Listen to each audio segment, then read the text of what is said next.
Dans l'actualité de ce mercredi, la sentence est lourde pour Lamine Diack et son fils Pape Massata. L'ex-patron de l'athlétisme mondial condamné à 4 ans de prison, dont 2 avec sursis et une amende de 327 500 000 francs CFA. Pape Massata Diack écope, lui, de 5 ans de prison ferme. Le tribunal a aussi maintenu le mandat d'arrêt à son encontre. Tous les prévenus dans cette affaire sont reconnus coupables. On vous explique tout dans cette édition. Mort d'un enfant de 4 ans à Sédhiou, une brique lui est tombée sur la tête. L'accident a été provoqué par une rafale de vent survenue la nuit dernière à Pakao-Maka, dans le département de Kolibantang. D'autres personnes sont blessées dans cet accident. Baisse des cas positifs au nouveau coronavirus, les acteurs de la santé magnifient l'approche multisectorielle et multidisciplinaire. Ces bons résultats ne doivent pas nous pousser à baisser la garde, selon la représentante de l'OMS, annonce faite à l'occasion des travaux de la revue Intra-Action portant sur la gestion de la pandémie qui ont démarré aujourd'hui.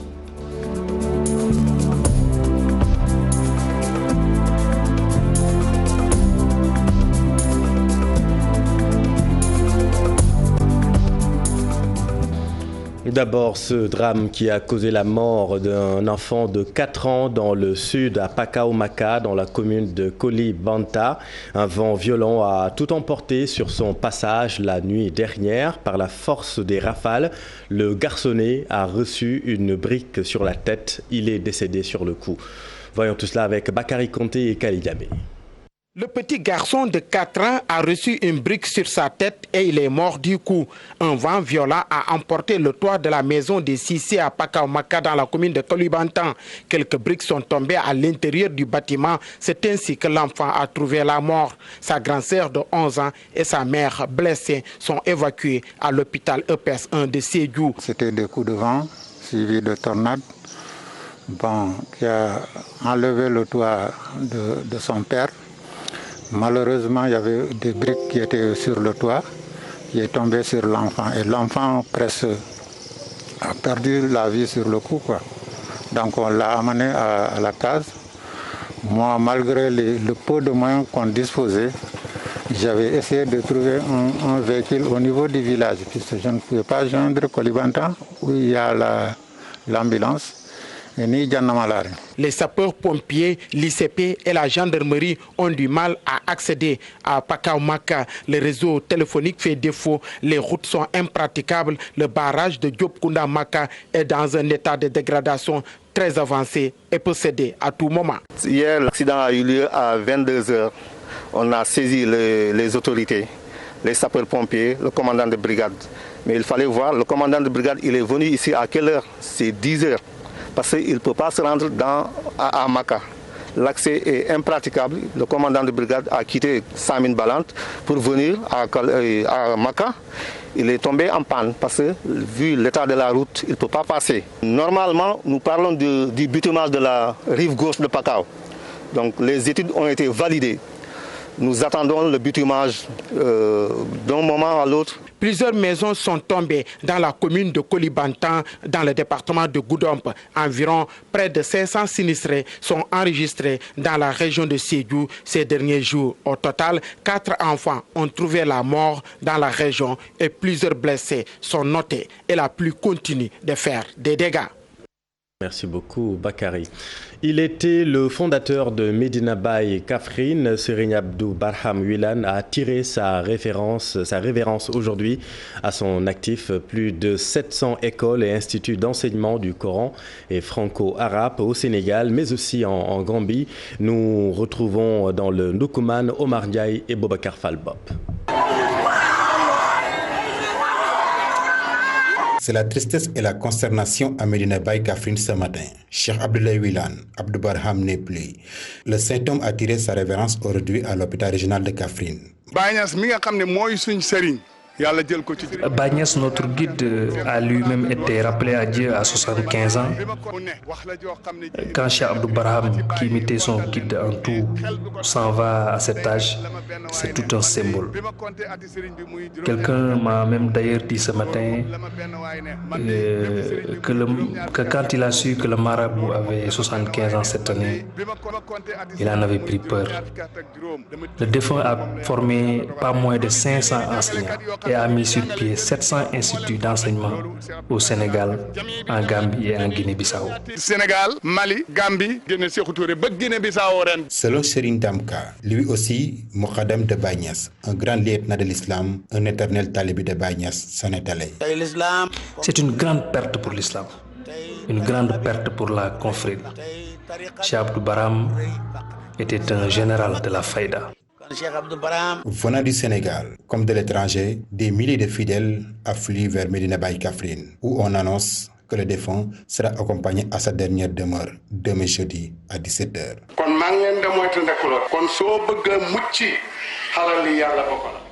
À Linguère, cette fois-ci, une femme d'une vingtaine d'années a perdu la vie en la donnant. Il s'agit malheureusement d'un accouchement à domicile qui a mal tourné. Un drame survenu au même moment où les autorités locales inauguraient une nouvelle case de santé dans cette même localité. Mohamed Moustapha Ndiaye et Omar Ka. La population de Fass Abdoul Azessi, village situé dans la commune de Tiamen Pass, sont sous le choc.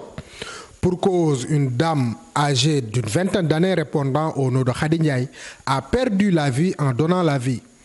À l'occasion de l'inauguration de la case de santé améliorée de Lumbalkaou, la maîtresse sage-femme du centre de santé de Dara, Fatou Labo, a invité les femmes à fréquenter les structures sanitaires pour éviter les accouchements à domicile. Au moment où on installe une sage-femme pour lutter contre la mortalité maternelle, on vient nous annoncer qu'il y a une maman qui vient de décéder suite à un accouchement, qui est vraiment quelque chose que nous déplorons parce qu'elle n'a pas été à l'hôpital. Donc vraiment, nous lançons vraiment un appel à toute la population de Lumbal et aux alentours, Gouite, Dimerena et autres, voir au moins avoir l'accessibilité vraiment de fréquenter la maternité rurale où il y a vraiment une sage-femme qualifiée, une personne qualifiée, pouvoir au moins les aider par rapport à l'accouchement au CPN.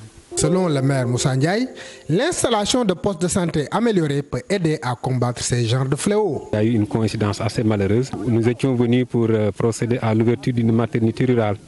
Donc cela coïncide malheureusement donc avec le décès d'une femme qui devait accoucher. Alors, on s'est dit donc que ça doit être une motivation pour l'ensemble des populations et pour la commune.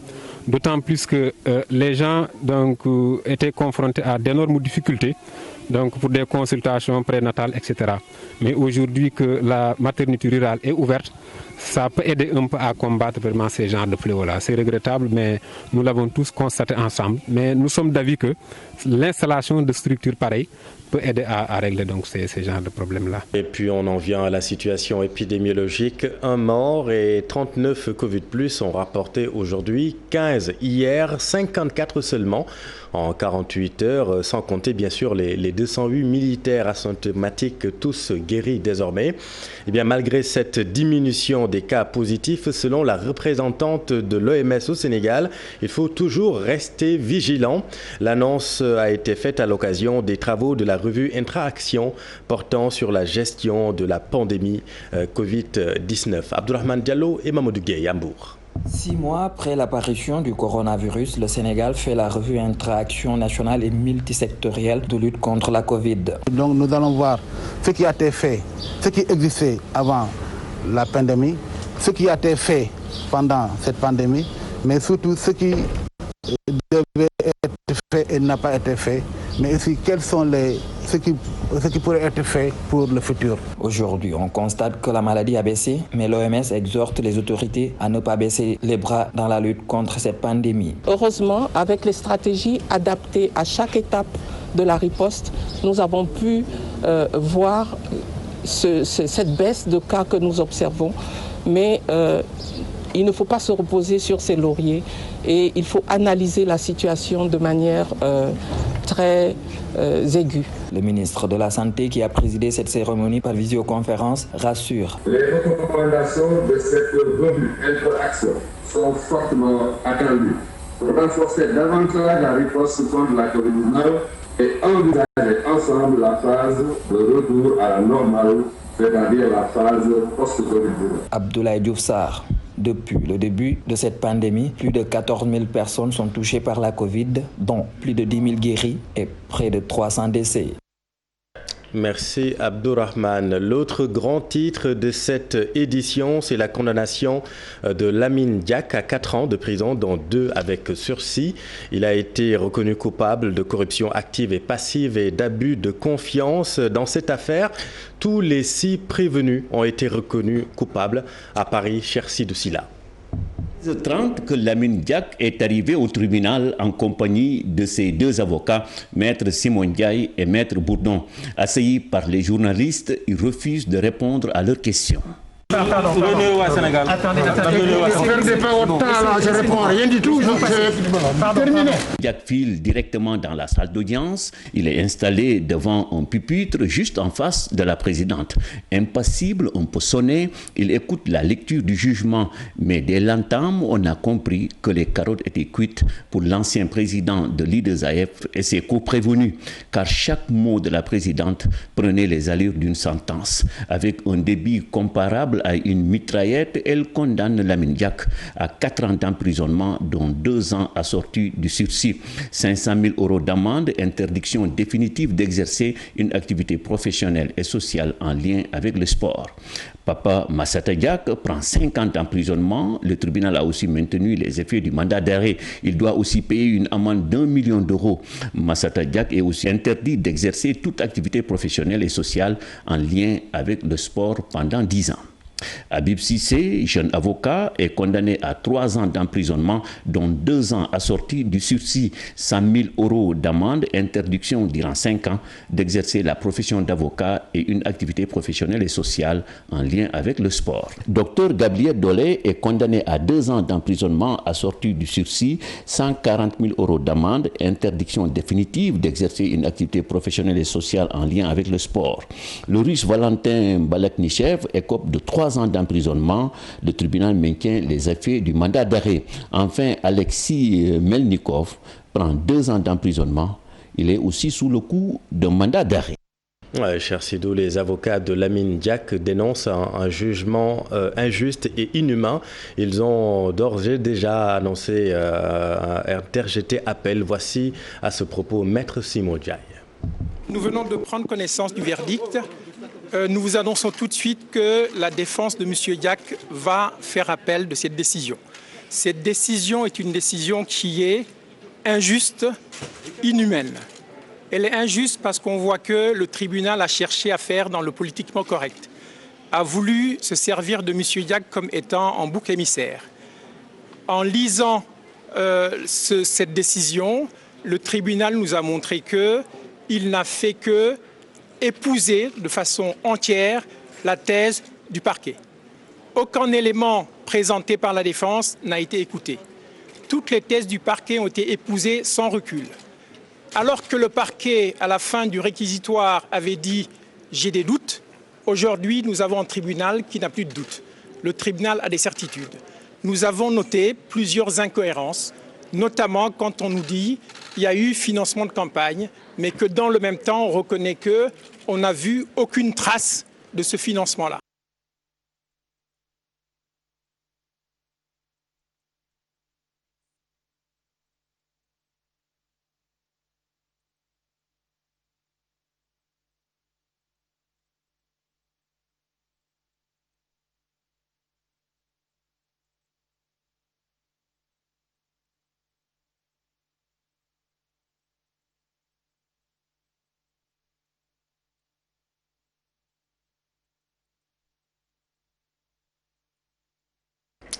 Et toutes nos excuses pour cette petite interruption. La peine la plus lourde a été prononcée contre Pape Massata Diack dans cette affaire. Il a été condamné à 5 ans de prison ferme et 1 million d'euros d'amende. Le tribunal a aussi maintenu le mandat d'arrêt à l'encontre de Diack fils. Son avocat, Maître Moussa Sarr, dénonce lui également une justice inéquitable. Il va interjeter appel. La décision n'est pas surprenante.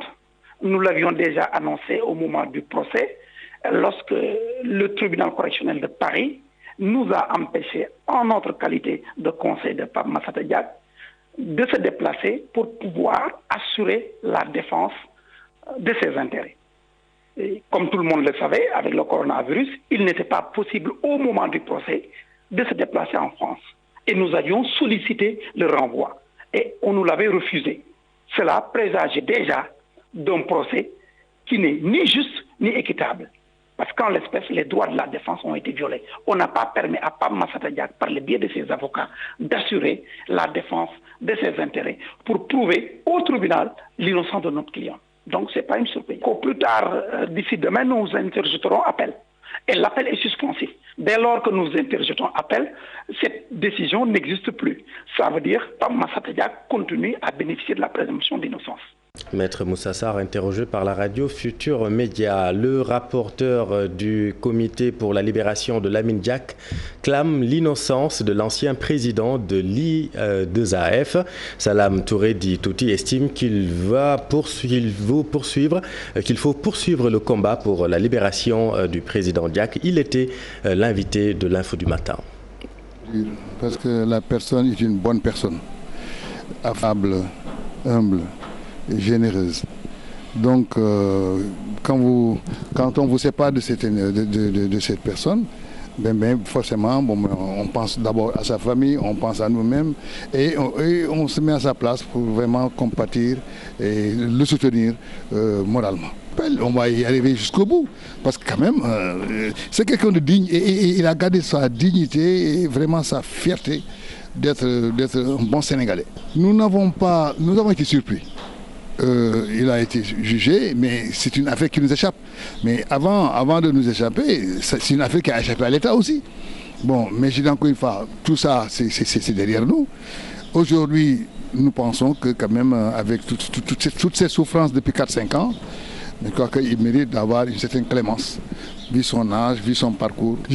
On a parlé de Platini, le cas de Platini c'est un cas similaire. Et je pense que là aussi, pour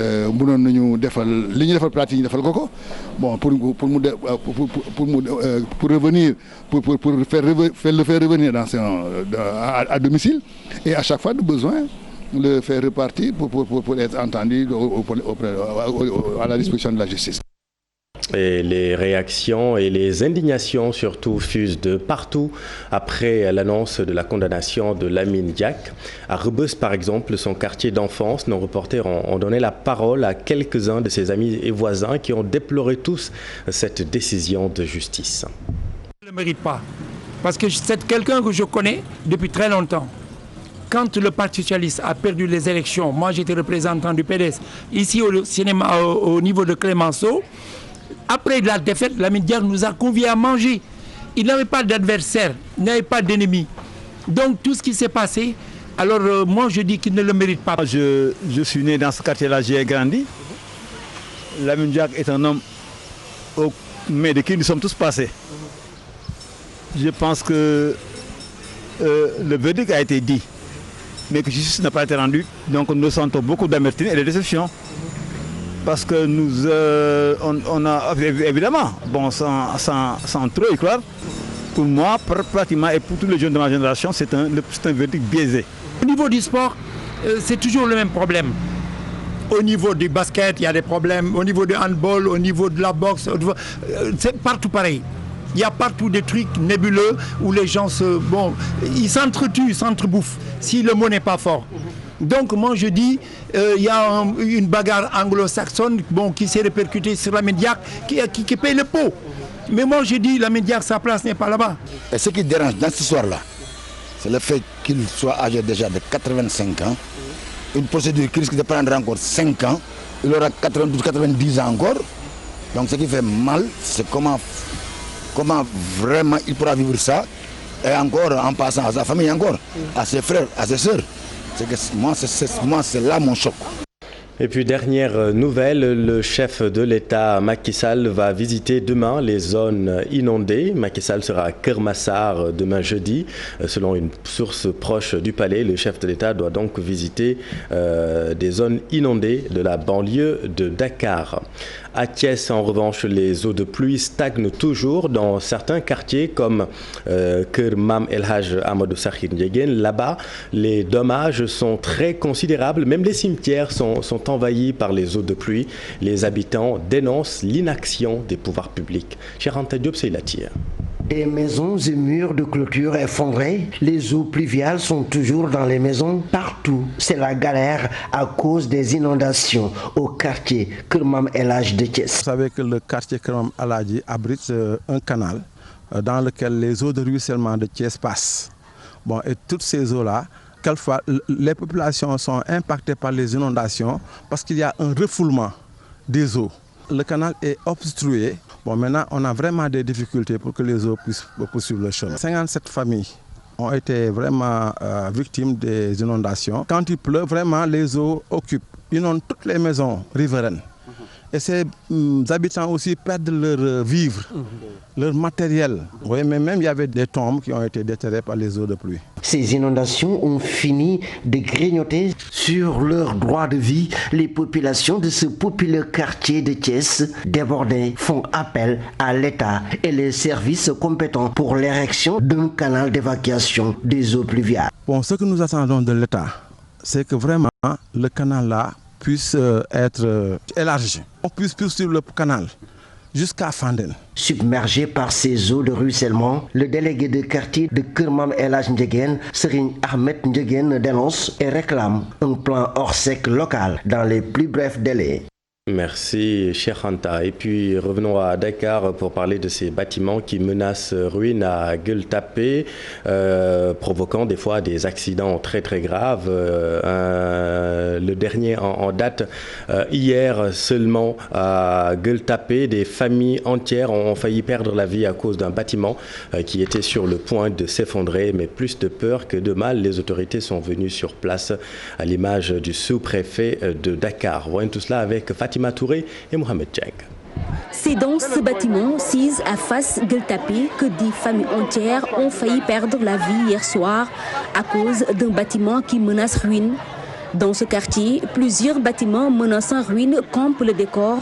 Le maire de la localité estime que des solutions urgentes s'imposent. Quand notre service technique, ils ont fait le tour avec Descos et Protection Civile, ce bâtiment a été ciblé. Nous avons eu à convoquer à plusieurs reprises le propriétaire de la maison, mais il n'a pas répondu. Donc nous avons parlé aux locataires, mais comme nous savons, nous sommes tous des Sénégalais, les locataires n'ont pas répondu à une réponse favorable, c'est-à-dire c'est de sortir, et ils ont cherché à refistoler un peu les endroits, et pensant que ça peut tenir. Une localité où des constructions anarchiques menacent la vie des habitants qui demandent assistance.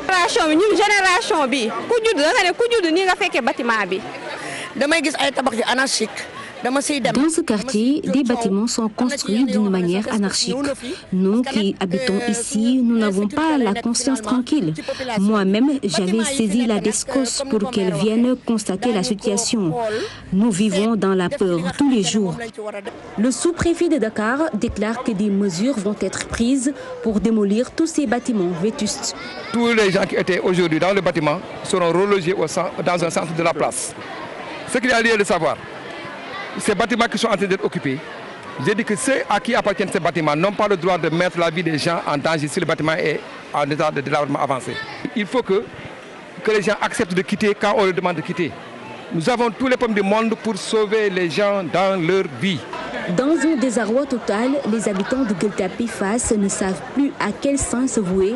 Ces derniers demandent des actes concrets venant des autorités afin qu'ils aient l'esprit tranquille.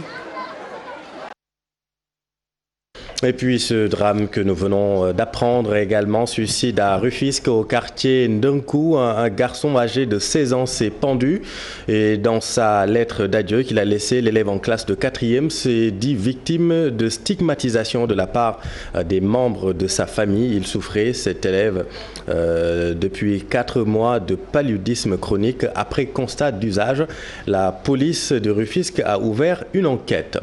Et puis reparlons de l'inquiétant récente montée des eaux du fleuve Sénégal, la SAED, la Société nationale d'aménagement et d'exploitation des terres du delta du fleuve Sénégal et des vallées du fleuve Sénégal et de la Falémé a réagi suite à la crue notée dans les villages de Fourard, dans la région de Saint-Louis. Selon le délégué de la SAED à Dagana, cela est dû aux fortes pluies notées dans la région et d'une vanne de cheval KD2 réalisée par l'OMVS et qui serait défectueuse. La SAED demande donc à l'OMVS de venir en aide à ces populations. Voici Awaignan, elle est ingénieure déléguée SAED Dagana. Elle est interrogée par notre équipe à Saint-Louis. Le village de Fourarat a reçu quand même des pluies exceptionnelles. Des pluies exceptionnelles comme partout d'ailleurs, parce que quand même c'est un phénomène général.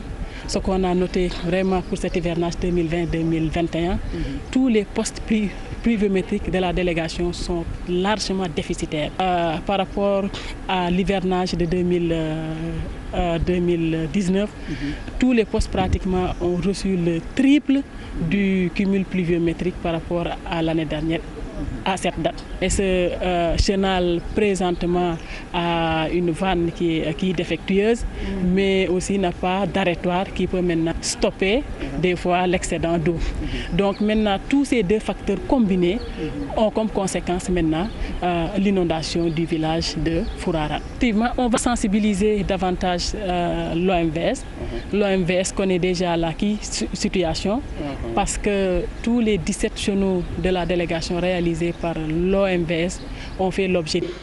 Et puis la SONES lance les travaux de la conduite principale de distribution du projet de dessalement d'eau de mer, un projet qui vise, vous le savez, à améliorer l'approvisionnement en eau dans les quartiers de Ouakam, Mamel, Yoff, Parcelles Assainies, entre autres. La cérémonie est prévue demain au monument de la Renaissance africaine. Plus de détails avec Charles Fall. Il est le directeur de la SONES, interrogé par Ibou Diouf. Le Royaume du Japon, qui a bien voulu lui accorder un financement de 137 milliards de francs CFA pour la construction d'une usine de traitement, de pompage et de traitement ici au Mamel, entre les deux phares, à côté des phares de Mamel. Pourquoi cette conduite à peu près de 11 km? Parce que c'est une conduite très stratégique, où l'on avait une de 400 mm qui va être remplacée par une de plus gros diamètre. Ce qui veut dire que tous les quartiers traversés par cette conduite se verront reporter leur antenne sur cette nouvelle canalisation pour améliorer, dans un seul objectif d'améliorer leur alimentation en eau. Je pense au quartier de Ouakam, de Mamel, des Almadies, de Yoff, de Ngor. Je pense aussi vers Biagui. Et je pense à la Padoie, mais une partie des Parcelles Assainies, notamment les unités qui sont quasiment autour ou en face du stade. Et puis en politique, le Parti démocratique sénégalais discrédite l'Assemblée nationale et rejette l'attribution de l'audit des fonds alloués au plan décennal à l'institution. Les cadres du PDS veulent que cet audit soit mené par d'autres institutions et non pas par une commission d'enquête parlementaire. En ce qui concerne la question sur le statut du chef de l'opposition, les cadres du PDS déclarent que les préoccupations de l'heure, c'est de soulager les sinistrés des inondations. Et puis un mot de sport, Mayacine Mar, le directeur national du football qui démarche des rencontres amicales entre les clubs africains et sélections U17, U20. L'impact financier de la Covid-19 estimé par la FIFA, le round-up de l'Actu Sport. Voyons tout cela avec Cher Sadibou Diarra. Du football pour commencer, des matchs amicaux entre les sélections jeunes et les clubs représentant le Sénégal en Afrique. Le projet est actuellement en gestation. Pour le directeur technique Mayacine Mar, c'est une possibilité pour ces équipes d'avoir de la compétition. Les équipes nationales U17, U20, Tenguej FC et Djaraf ont demandé une dérogation pour s'entraîner. Et avoir des matchs amicaux dans les jambes ne serait pas de trop avant le début de leurs compétitions respectives. Tenguej FC, pour sa première en Ligue africaine des clubs champions, espère recevoir dans le stade de sa ville, Ngalandou Diouf de Rufisque, une annonce de son président Babacar Ndiaye qui révèle des promesses de la mairie de Rufisque dans le sens de faire des travaux pour rendre opérationnelle l'enceinte sportive. Toutefois, s'il n'y a pas aboutissement, Teungueth FC pourrait se rabattre sur le stade Alassane Djigo de Pikine ou le stade Lat Dior de Thiès, comme notifié sur le cahier de charges de la Confédération africaine de football. La FIFA tire un premier bilan des conséquences économiques de la pandémie de Covid-19. Elle aurait coûté 14 milliards de dollars au football mondial. Une situation due aux perturbations du calendrier, les stades vides et les pertes des droits télévisés, selon l'instance. 150 des 211 fédérations membres de la FIFA sont même arrivées à solliciter le plan d'aide doté d'1,5 milliard de dollars, mêlant subventions et prêts. Une aide pas limitée dans le temps et qui vise à permettre aux fédérations de surmonter cette crise. Du basketball pour terminer, en NBA, le 5 de la saison 2019-2020 est dévoilé. À l'arrière, le meneur de jeu des Mavericks de Dallas, Luka Doncic, le meilleur marqueur de la Ligue, James Harden des Rockets de Houston. Sur l'aile, la superstar de la Ligue, LeBron James des Lakers de Los Angeles. À l'intérieur, le MVP en titre et leader de la meilleure équipe de la saison régulière, Giannis Antetokounmpo des Bucks de Milwaukee et Anthony Davis des Los Angeles Lakers.